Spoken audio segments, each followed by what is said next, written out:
Welcome to another episode of Bent Not Broken. Heartbreak and trauma may feel like the end of your story, but here it's the beginning of a bold new chapter.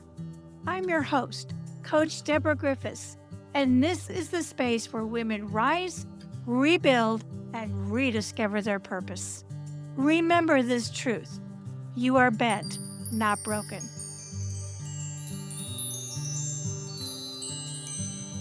Welcome back to this Bent Not Broken bonus episode.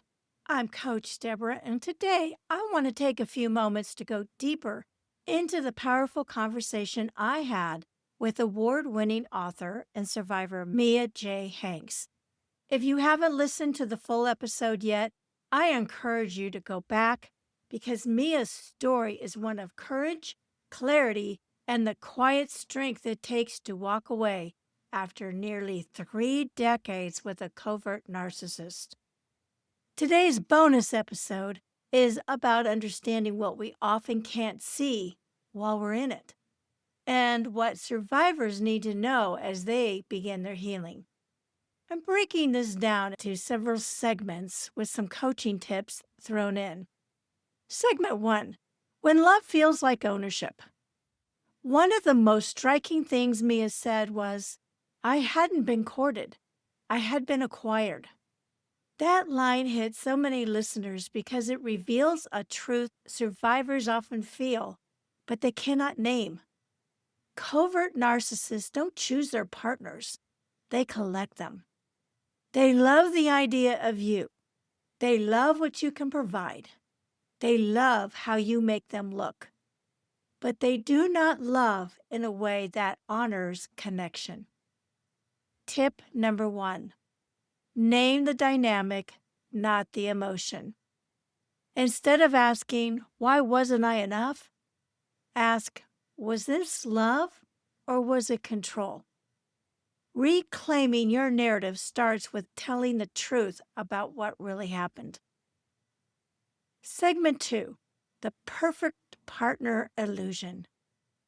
Mia showed how her ex-husband could be charming, generous, and almost overly complimentary in public, yet cruel, cold, and degrading behind closed doors. This is textbook covert narcissism. It's also why survivors often stay silent. Tip number 2: trust the version of your partner you see in private. The mask is for everyone else. The real behavior is what they show you when no one is watching. Your healing begins the moment you trust your own perception again. Segment 3: the physical toll of emotional abuse. Something many listeners resonated with was Mia's physical decline: the panic attacks, the chronic pain, the stomach issues, and the headaches. Your nervous system cannot live in fight or flight forever. Tip number 3: don't ignore your body's warning signs. If your body is breaking down, it's speaking the truth your mind may not be ready to accept.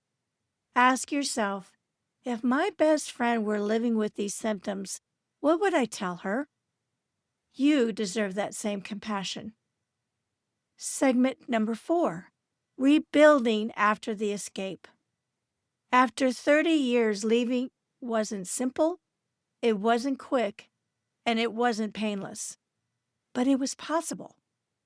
Mia found strength through therapy, support groups, and unexpectedly, writing her memoir, Bridemaid, which became an award-winning book and a lifeline for survivors. Tip number 4: healing happens in layers, not milestones. Give yourself time. Find people who believe you. Let yourself rest. And celebrate every small step, because each one is an act of freedom. If you are in a relationship where love feels like fear, confusion, or walking on eggshells, hear this: you are not stuck. You are not alone. And there is a better life on the other side of abuse. As Mia said, narcissists rarely change, but your life can. Your future can, and you can. Leaving is not the end, it's the beginning of your story. Thank you for joining me today. And remember, you may be bent, but you are never broken. And if you or someone you know is experiencing domestic abuse, please contact the Domestic Violence Awareness Hotline at 1-800-799-SAFE. Thank you for listening to today's episode of Bent, Not Broken. I hope that this episode reminded you that even through life's toughest moments, you are bent, not broken. If this message inspired you, please share, rate, review, and subscribe, as it helps us reach more women who are ready to rise and rebuild. And until next time, keep living bold and walking in your purpose.